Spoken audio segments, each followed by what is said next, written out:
Jayant Chaudhary India alliance का हिस्सा तो बने हैं, लेकिन क्या उनको वह सीटें मिल पाएंगी जिसकी चाहत वह रखे हैं? क्या उनको वो मदद मिल पाएगी जिसके दम से वह लोकसभा चुनाव में कई सीटों पर बाजी मार पाएं? जो काम बसपा प्रमुख मायावती उनके लिए करती है, मायावती उनके साथ शामिल तो नहीं है, लेकिन क्या वह मदद उनको कांग्रेस और सपा से मिलेगी? क्या लालू और नीतीश के वोट मांगने से जयंत चौधरी को कुछ फायदा होगा? सवाल बहुत बड़ा है। जयंत चौधरी इंडिया अलायंस के साथ मिले हुए हैं। कईयों ने यह आशंका जताई थी कि जयंत इंडिया का साथ छोड़कर एनडीए के साथ जा सकते हैं या बसपा प्रमुख मायावती का हाथ थाम सकते हैं, लेकिन मायावती ने ही साफ इनकार कर दिया कि ना तो वह किसी के दल में गठबंधन में हिस्सा बनने जा रही हैं और ना ही किसी पार्टी के साथ गठबंधन करने जा रही हैं।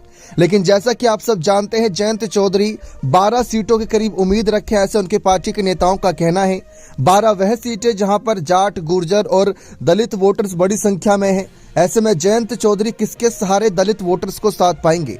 अगर आप उठाकर देखें उत्तर प्रदेश का इतिहास या पिछले 2-3 चुनावी नतीजे, आम चुनाव खासकर, वहां पर आपने देखा होगा भाजपा जिन सीटों पर जीती है वहां सपा और बसपा में लाखों 1.5 लाख का वोट का अंतर भी नहीं है, तो वो बहुत बड़ा फर्क डालता है। जयंत चौधरी की भी अगर बात कर ले तो जयंत चौधरी के लिए भी मुसीबत कुछ ऐसी ही सीटें बनती हैं। अब अगर हम बात करें यहाँ पर जिस लिहाज से जयंत चौधरी, पहली बात तो सीटों की उम्मीदें रखे हैं, क्या अखिलेश उनके लिए वह सीटें देंगे जो जयंत चौधरी ख्वाहिश रखे हुए हैं? सबसे बड़ा सवाल ये बनता है। अगर आप गौर करें, साल 2014 मथुरा सीट की ही बात कर ले जहां से जयंत चौधरी खुद चुनाव लड़े थे, वहां पर बीजेपी की हेमा मालिनी को 5 लाख से ज्यादा वोट मिले थे, जयंत चौधरी को 2,43,000 वोट मिले थे, जबकि बसपा को वहां पर 1,73,000 वोट मिले थे और सपा को सिर्फ 36,000। अब मान लीजिए इसी सीट का उदाहरण देते हैं कि मथुरा सीट पर अगर जयंत चौधरी अपने प्रत्याशी को फिर से उतारते हैं और उन्हें अगर बसपा का साथ नहीं मिला तो ये 1.5 लाख वोट बैंक तो ऐसे ही बढ़ जाएगा। तो ऐसे भाजपा का प्रत्याशी तो जीतना तय है।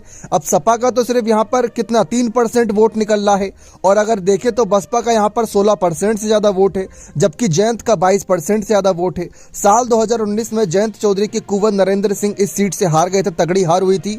बसपा ने समर्थन किया था, इसके बावजूद भी। कांग्रेस की बात कर ले तो कांग्रेस इस सीट पर 1 लाख वोट करीब पिछली बार पाई थी, तो उनका समर्थन मिलेगा, थोड़ा बहुत फायदा होगा। लेकिन हम यही बात कहना चाह रहे हैं कि कई सीटों पर बसपा की भूमिका ज्यादा है, जिन सीटों पर जयंत चौधरी अपने प्रत्याशी उतारना चाहते हैं। ऐसे में जयंत को ये बार बार मांग रखनी चाहिए कि भाई बसपा को भी इंडिया दल में शामिल कराया जाना चाहिए। अब जयंत सोच रहे हैं कि चंद्रशेखर आजाद रावण का साथ पाकर जीत जाएंगे, जबकि चंद्रशेखर आजाद रावण पिछले अगर देखा जाए 2020 के बाद से खुद कोई बड़ी सीट ना जीते, न उनकी पार्टी कोई बड़ी सीट जीती। ऐसे में जयंत चौधरी की आरएलडी जो इंडिया दल के साथ बनी हुई है, उनको कांग्रेस और सपा से कितना फायदा होगा ये तो भाई चुनावी नतीजे ही बताएंगे।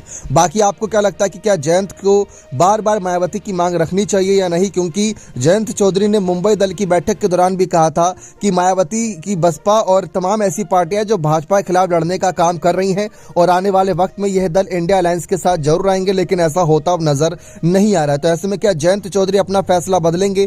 क्या मायावती का हाथ थामने की सोचेंगे? देखना दिलचस्प रहेगा। बने रहे चैनल के साथ। बहुत बहुत धन्यवाद।